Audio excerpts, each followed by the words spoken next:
Okay, welcome to NCCT Review. Thank you for coming. We're going to get right into our slides.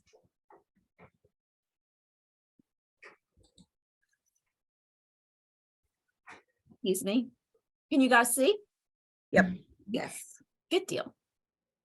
So the very first thing we're going to talk about, what is a claim? You know, we have some students that are coming in that are brand new and may not know what a claim is. So a claim is any request or demand, any document or other communication that's reasonably could be expected to cause the government to make or approve a payment. It's for any money, property, or service, which what we deal with is service, right? And to the government, it can be an employee or contractor, but that's not what we're talking about. A claim is actually where your codes, your demographic information, your insurance information, all of that's on a claim. And when you fill it out, if you're a biller with your proper codes, then you send it to the insurance company, they check it, and either they send it back and say, hey, this isn't right, or they pay. So in essence, your claim is your bill.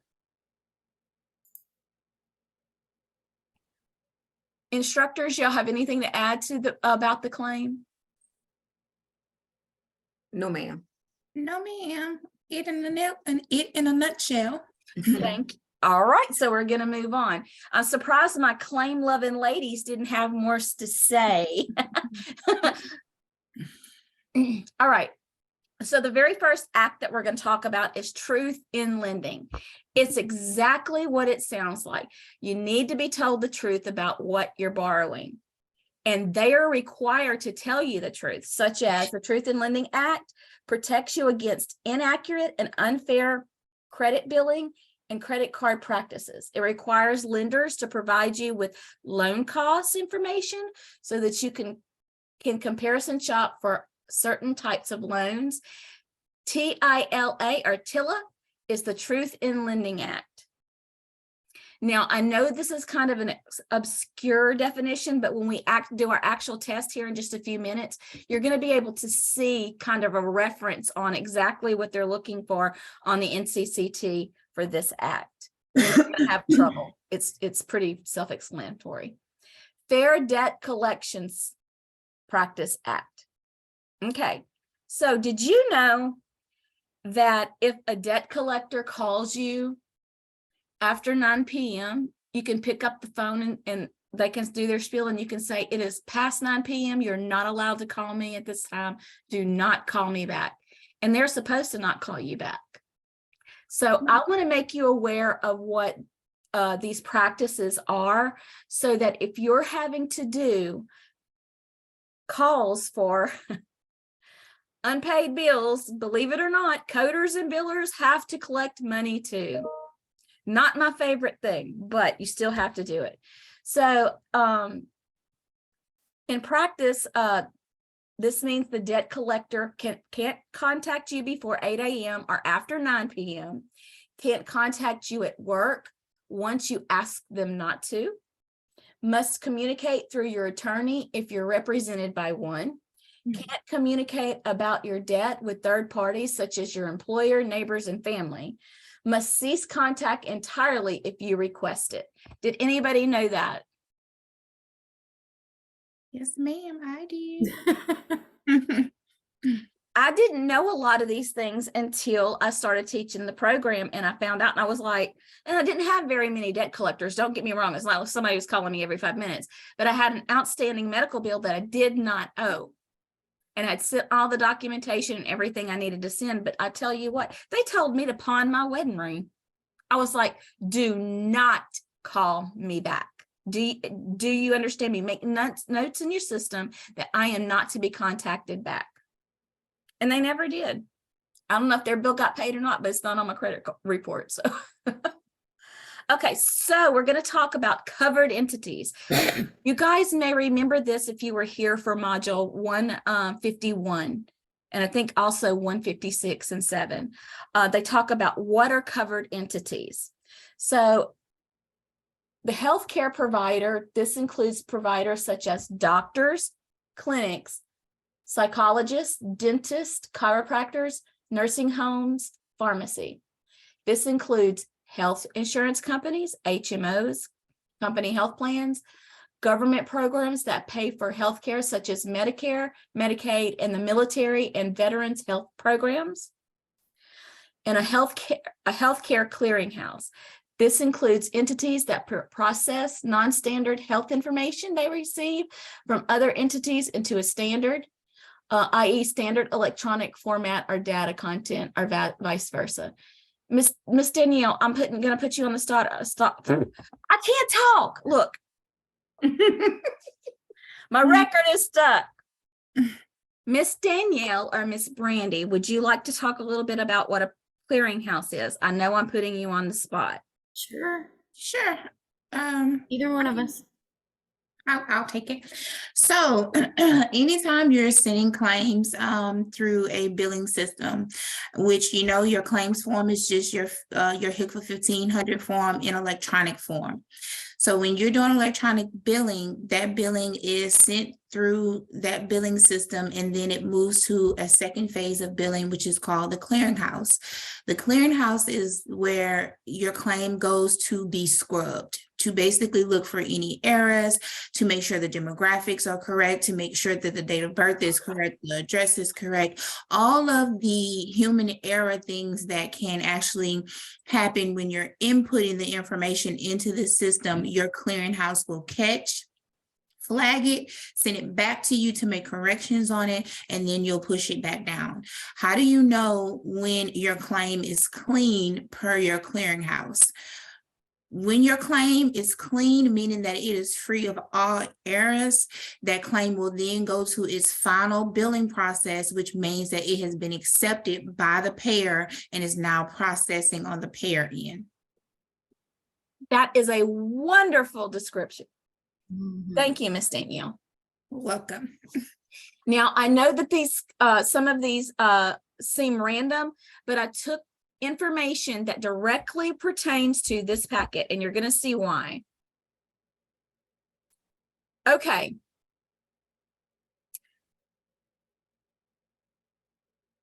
So there are exceptions to certain things being confidential as far as injuries go. There are 3 that you're going to need to know. Some exception to confidentiality is child abuse, gunshot wound, and abortion. If you notice over here, it looks a little different, but on the exam, this is what it looks like. I have a question. Yeah. I'm sorry, this is completely has nothing to do with this, but that little dot, is that your mouse? Yeah. That's so cute. She is impressed by the dot, not the slides themselves. I'm listening. I am listening, but that's really cute. Oh, thank you. I love it too. I like that I'm able to do to have a little like pointer. Okay, so that's all of our questions, our slides, sorry. So the next thing that I want to do is I want to bring up the actual test. This is where you're going to want your pen and paper. We're going to talk about what the correct answer is after each question, and we're going to discuss that. What do y'all think? That be good? Look, I'm looking for my answer key. Sometimes I get nervous and I have to double check myself. So, all right. So let me find our packet and pull it up.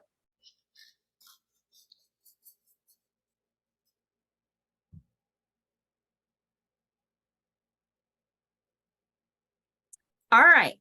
So number 1 says, which of the following activities is an example of abuse rather than fraud? Do you guys remember the difference? Fraud is intentional. Abuse is unintentional. It's Only when it pertains to the medical field for billing and coding. I don't want to say abuse in the medical field because that may mean that like the nurse can do whatever. No, it's just for billing and coding.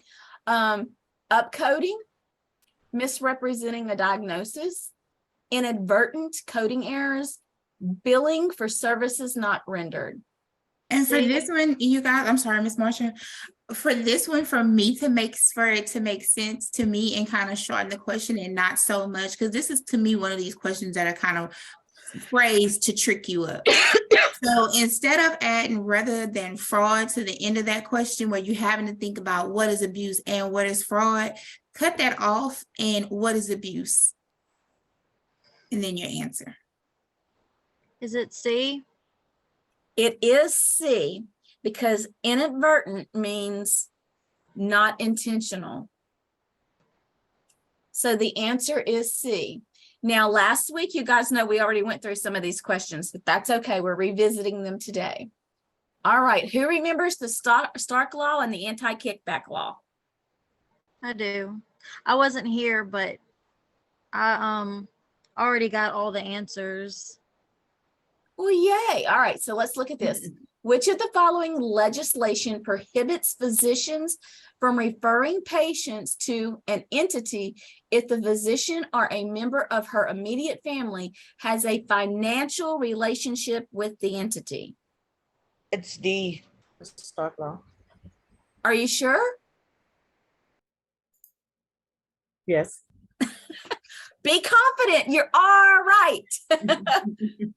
You are right. Number 3, which of the following is an example of a Stark Law violation? A physician using self-referrals, unbundling procedures, asking for payment asking for payment from a minor, a physician receiving kickbacks. A. A. It is A. Good job, guys. A specialist gives a general practitioner concert tickets every time he refers him to a patient to him. This is illegal according to D. D. D. D. And what was the other answer somebody gave?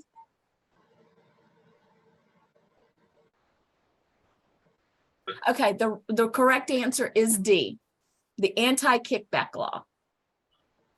Remember, we talked about football games, and I always think of the anti-kickback law, the way that I remember is kick for like kickball. So somebody gave him tickets to a kickball contest. I know. I remember things in such a strange way, and that's just how I remember it. Number 5, during an annual audit, it is discovered that the office coding staff have upcoded procedures. Which of the following law applies? D. Jennifer, I'm gonna make you turn your sound off. Let me get through all of them first.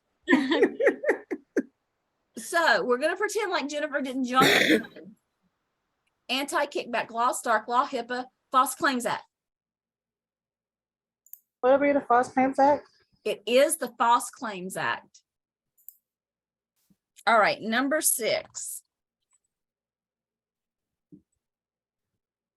Which of the following laws pertains to an insurance and coding specialist who knowingly presents an incorrect CMS 1500 form for payment?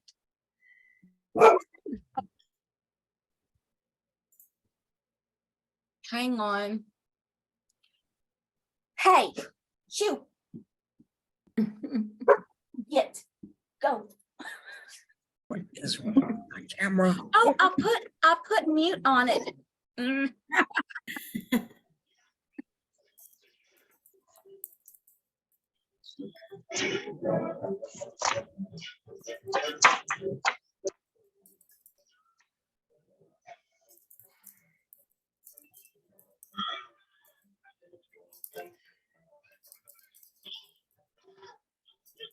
Laura, when you're showing like that. Okay, I wouldn't be upset with my pit bull if it wouldn't be for the fact that the only thing in the front yard is a blowing leaf. So sorry about that. Y'all, I never have this stuff happen. I don't know what the deal is on our Tuesday meetings. Things go awry. We're gonna get back to it though. Here we go. Which of the following laws pertains to an insurance and coding specialist who knowingly presents an incorrect CMS 1500 for payment to a payer? So remember, the CMS 1500 form is a claim. A. Would it be It is A? A. Federal Civil False Claim Act. Remember, this form, the CMS 1500, is a claim. Okay, number 7. Which of the following regulates healthcare billing for services that are not medically necessary? Stark Law, Patient's Bill of Rights, Health Insurance Portability and Accountability Act, Federal False Claims Act. D. I know they're just all in line. When it says false claims, it seems like they don't mix it up very much, but yes, false claims. Number 8, which of the following regulations prohibits a physician from referring a patient to a facility in which the physician holds a financial interest? C. Y'all agree? C, the Stark Law? Excuse me, that's correct. It is the Stark Law. Good job, Janisha. Good job, everybody. 9, a local laboratory sent physicians 2 tickets to the football game. Do we even need to go any further? No. What is it? B. B, the anti-kickback. See how, and these are true examples of what's on the exam. So once you understand what these laws are, they're not hard. A lawyer has called and demanded information about a patient in the office. The insurance and coding specialist can share the information if A, she calls the patient and obtains permission. The lawyer tells her that he has permission from the patient. The lawyer provides his identification number. The patient has signed an authorization form. D. Would it be D? D. Yeah, and you know, every time this question kind of trips me up a little bit because I want to say A. She calls the patient and obtains permission. Verbal consent is not enough. You have to have that form signed. It has to have documentation. Because go ahead, Miss Brandy, please. I just want to interject right quick. Say this situation happened to you and you did send out this patient's information without said form. You know, not only you just broke HIPAA, basically, you just violated HIPAA. So, and that can turn into a really big deal. So you always want that signed authorization form. That is very, very important.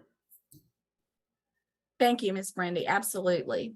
Number 11, the High-Tech Act was created to promote the use of better physician documentation, electronic claim submissions, EHR meaningful use, written consent for the procedures. I did not cover the High-Tech Act.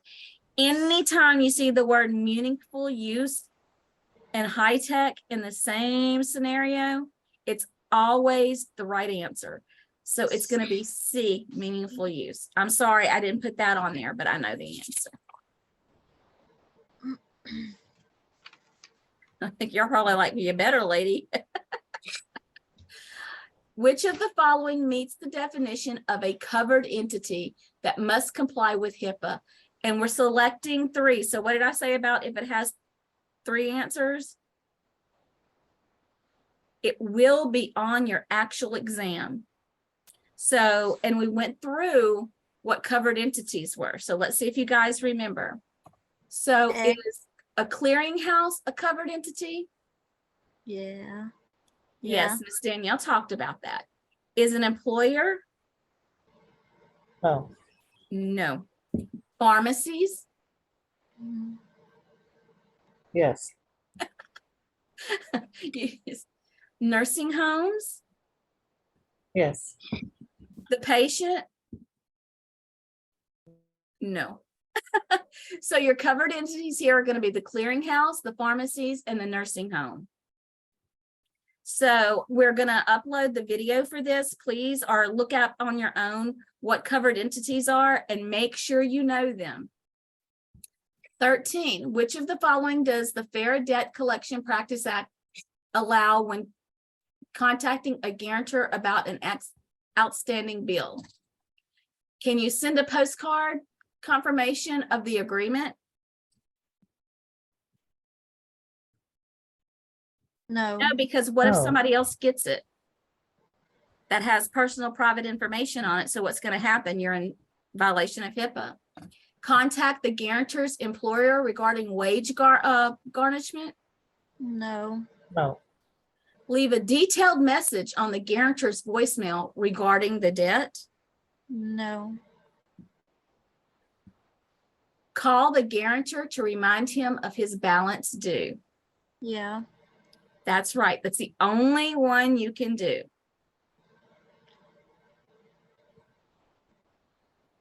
Which of the following requires the medical practice informs the patients in advance interest will be charged on delinquent accounts? Stark Law, Truth in Lending, Fair Debt Collections Practices, or Omnibus Act? Give me a minute. B. B. Did somebody say D? B. As in B. boy. As in boy. B as in boy. Yeah.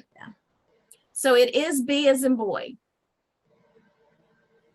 It's truth in lending because it's talking about interest payments. If someone's going to add interest onto your account, they are required by law to tell you that, what the interest is and what they expect to be paid. Number 15, the insurance and coding specialist called the patient at 7:30 a.m.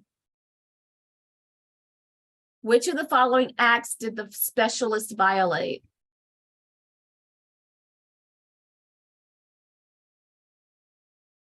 A.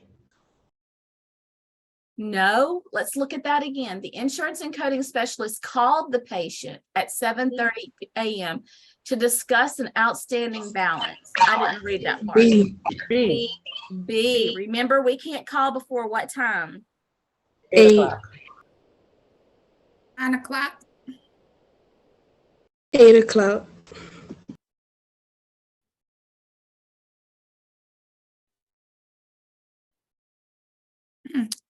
Cannot contact 9 before p.m. 8 or after 9.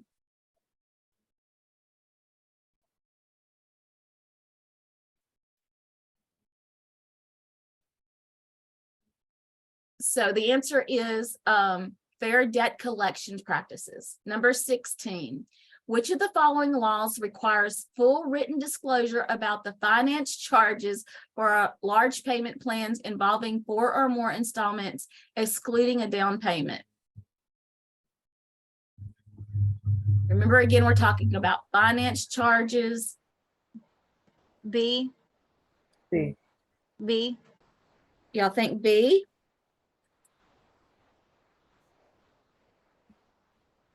Yep. You're right. It is B.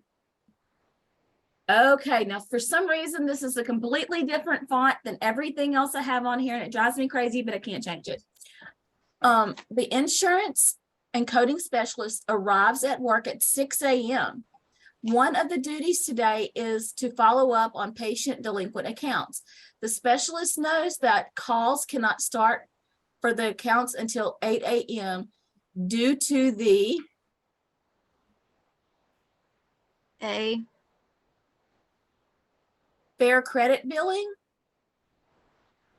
or fair isn't it debt B? collection. It's B. It is B. So at first glance, we want to drop on it because it says fair, and then we were thinking that's the answer, but make sure that you're reading it all the way through. So 18, which of the following should the insurance and coding specialist do first when she suspects illegal practices under the Federal Civil False Claims Act? Continue to bill the claim and look for another job immediately. Correct the claim codes and submit the claims to OIG once updated. Make copies of the claims to use as evidence and contact the insurance carrier. Stop billing and the claims and contact the facility's compliance officer.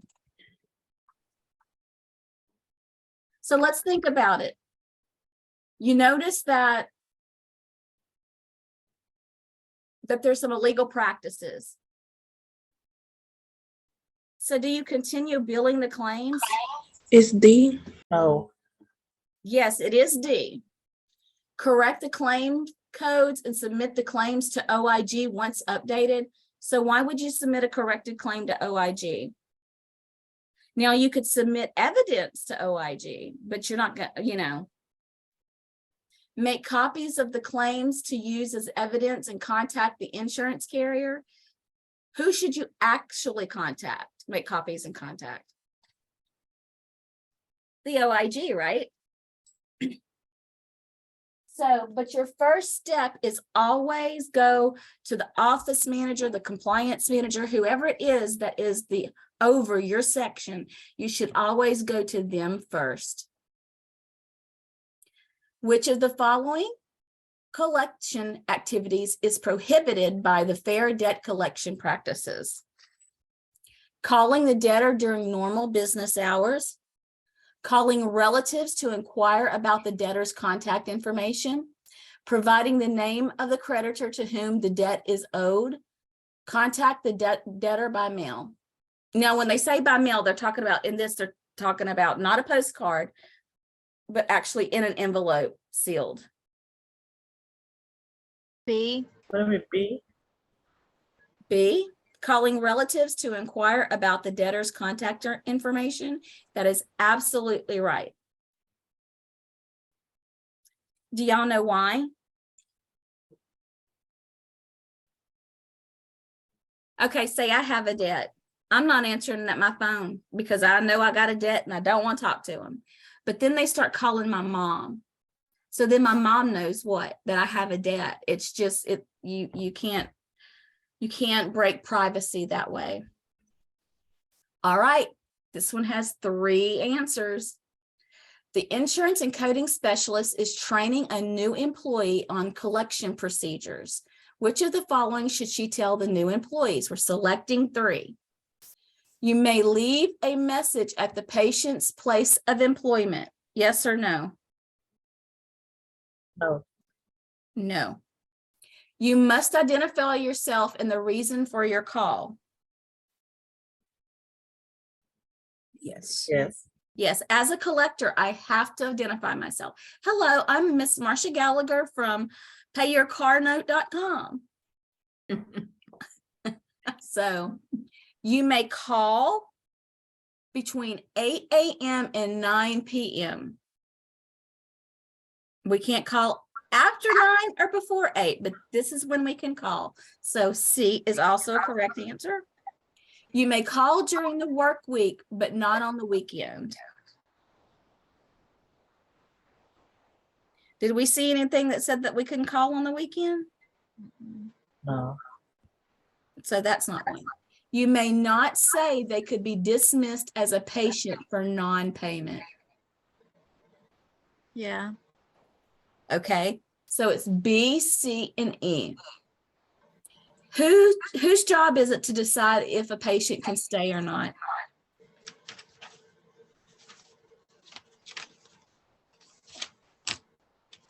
It's not your decision. It's not our decision. The doctor and the office manager usually make those decisions. 21. If an insurance and coding specialist suspects major insurance fraud, which of the following should it be reported to? The WHO, OIG, FBI, TJC. The OIG. The OIG, Office of Inspector General. See, we went through these last week. The physician that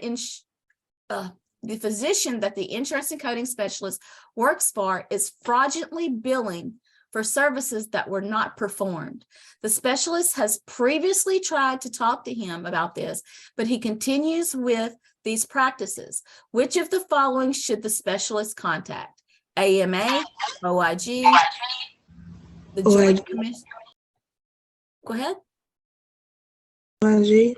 The OIG, Office of Inspector General. A patient calls the physician office and indicates that the provider is a friend of a friend who referred her and wants the provider to waive the routine office visit copay of $30. Which of the following statements should the insurance and coding specialist use in response? We will waive the copay per the physician's instructions. Waiving the copay would be a violation, would violate the anti-kickback law. Waiving the copay would be, oh, I already said that one, sorry. The practice attorney will review the situation and contact you. B. I will need approval from the manager. So which one of these do you think is appropriate? B. That's exactly right. It's B. Waiving the copay would violate the anti-kickback law. Okay, 24. Which of the following are considered standard responsibilities for an insurance and coding specialist? Again, 3 answers. Y'all, I'm stuttering like crazy today. Complete the insurance claim accurately. Yes. Yep. Waive co-payments and co-insurance as required for patients. Are we allowed to waive co-payments and co-insurances? Oh. Transcribe medical records for the physician. Oh. No. Submit claims to the third-party payer. Yes. Apply credit and collection laws. Yes. That's why we're learning all of this, right? So we actually know what we can and cannot do when we get in our facility. Okay, again, 3 answers. Which of the following are exceptions to the confidentiality requirement under HIPAA? Remember, we went over them. Child abuse, yes or no? Yes. Yes. Gunshot wound, Yes. Yes. Yes. overdose, No. tuberculosis, No. abortion. Yes. Good job, y'all. That's perfect. All right, now we're moving to number 26. And again, we have 3 correct answers.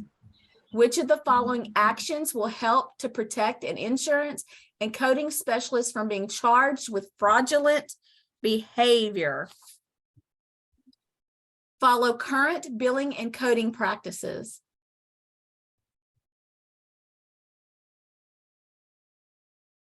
So if you follow current billing and coding practices, are you fraudulent? Yes. For following current billing and coding practices, if you follow the current billing and coding practices, you're not going to be fraudulent. So your first right answer is going to be follow current billing and coding practices. B, reporting only the codes that provider selects.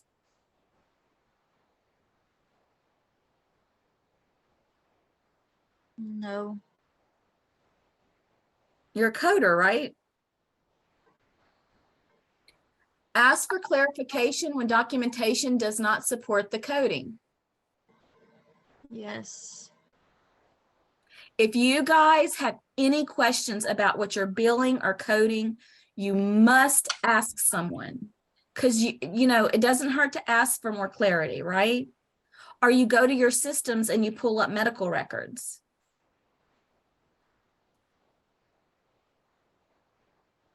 Abstract data from the patient EHR summary page, that's not one. This one's a little confusing to me. We're just going to go with the right answers. Fill out the CMS 1500 form completely. Are you compliant if you do that? No. You're not if you fill out the CMS 1500 form completely? What is your CMS 1500 form? Your claim form. It's your claim form. It's the electronic form. It can either be an electronic form or it can be in paper form. It's the actual claim that you're sending over to the payer for processing and payment. I'm confused on that one. Miss So- Danielle, let me ask you something. Why wouldn't report only the codes that the provider select be correct? if you're coding, if you're a coder, coders can come out and provide other codes That's that what I can thought. actually, that can actually either get that physician reimbursed more. They also have the authority to take codes away. That should not be included in that claim. So coders can take away and coders can add, depending Okay, on. that's what I thought, but I didn't quite know how to put it. Yeah. So it's follow current and billing and coding practices, ask for clarification when documentation does not support the coding, and fill out your claim forms completely. So what do you guys think if you send a claim form in and it's not completed, what's going to happen? And send it back. They're going to send it back. It will not be a clean claim. Very good, Melinda. Okay, 27. Can you, hold on, can you go back to 26 so I can get a picture of that question? Sure. Thank you. Okay, And the answer is A, C, and E. okay. 27, a clinical laboratory receives orders from a physician for a specific clinical laboratory test. The lab performs and bills for the tests indicated on the order, but also bills for additional tests that were not ordered or rendered. This illegal practice is considered kickbacks, malpractice, upcoding, or fraud. Fraud. Fraud. They intentionally are billing for something they did not do. Okay, number 28. An intentional tort in which an unconsented, harmful, or unwarranted physical contact occurs is an example of battery, malpractice, abuse, and negligence. These are the hardest for me because I'm always thinking of not in the medical billing and coding world. I'm always thinking of, well, if you walk up to somebody and bop them one, you know, what would it be? But an intentional tort in which unconsented, harmful, or unwarranted physical contact occurs is an example of battery. Battery. It is battery. It sounds so foreign to me. Does it sound foreign to you guys to think of it in that way?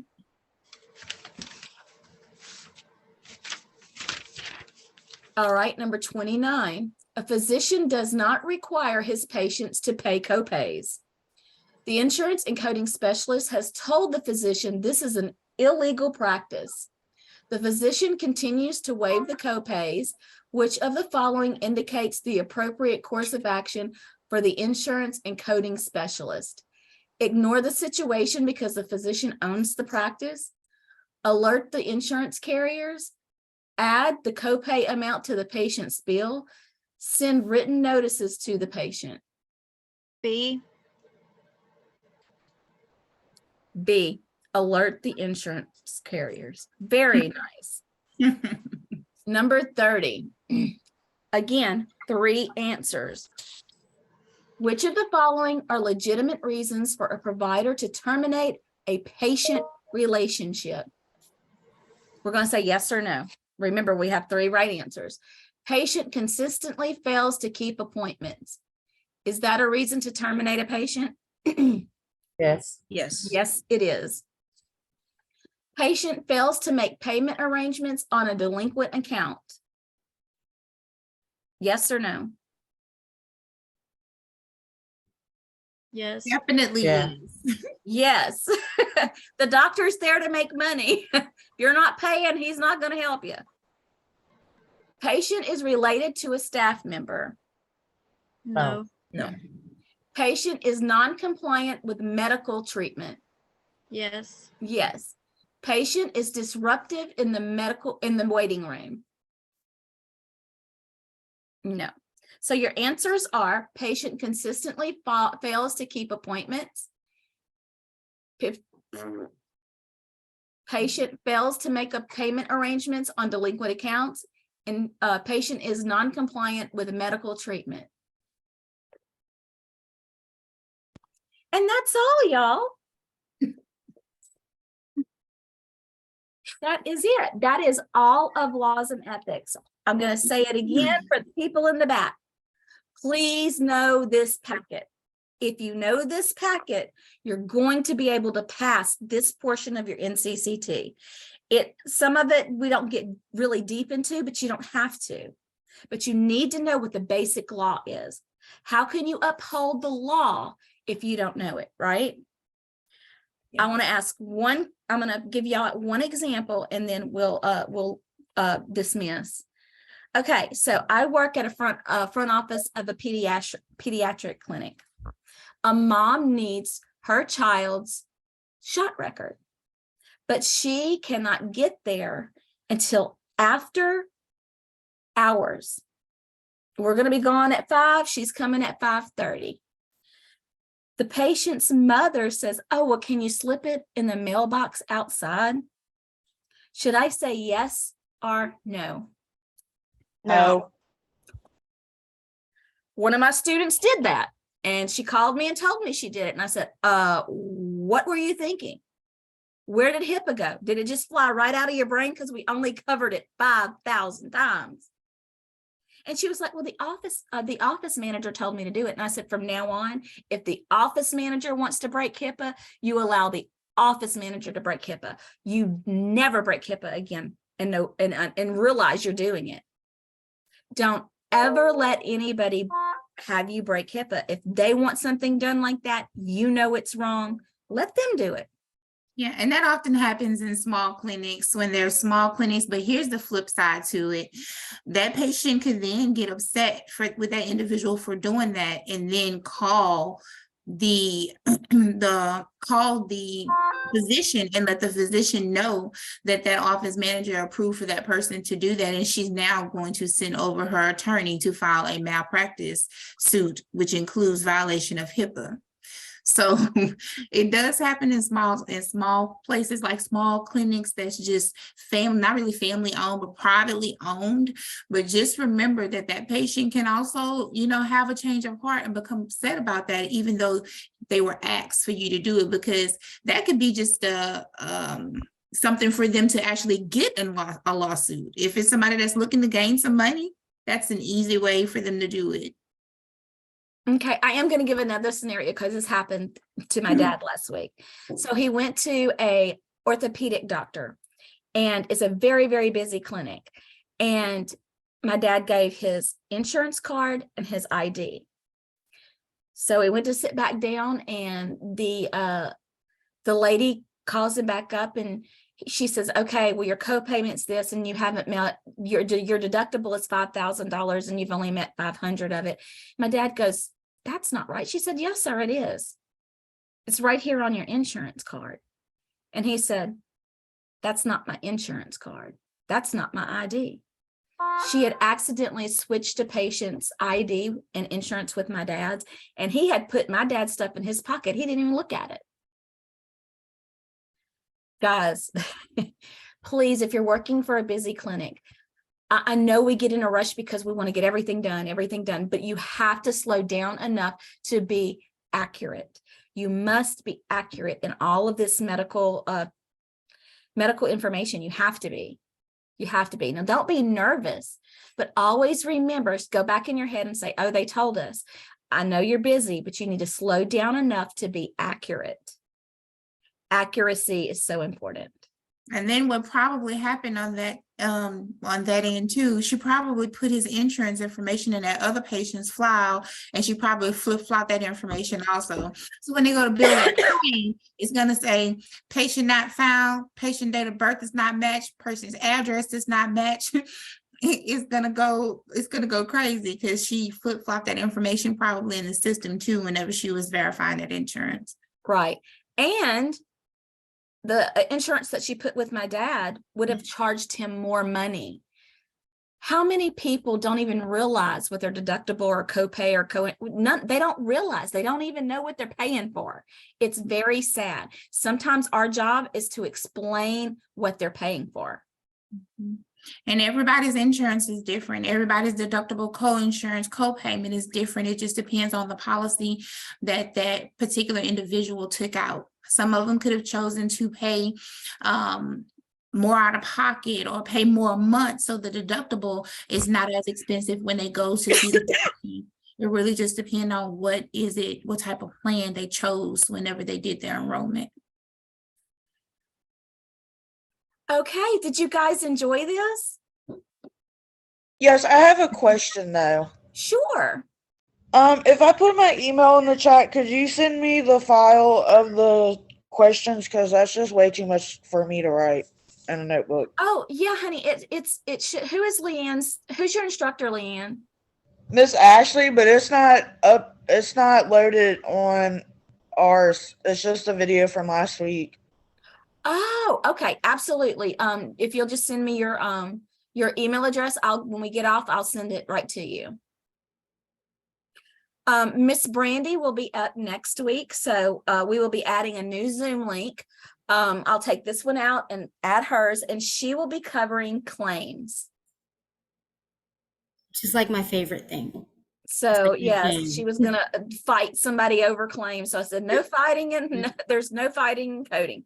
So we will definitely continue on with these, and I hope that you guys are learning and you're enjoying it. I know that I have a lot of fun. As crazy as my life has been since I've been doing these with y'all guys. Usually things are really for me. Mellow. But last Sorry. week and this, my Sorry. dog went crazy this week. Sorry, I was getting like too ahead. Oh of you. no, Jennifer, you're good. You know what? I love the enthusiasm. I love it, love it, love it. So you guys have a wonderful rest of your day. Reach out if you need anything. Leanne, I'm going to be sending this packet to you as soon as we hang up, okay? Did you get my message? I did get your information. I have it right here. Okay, cool. Thank you. You bet. Bye-bye, everybody. Thank you. Good night. Bye.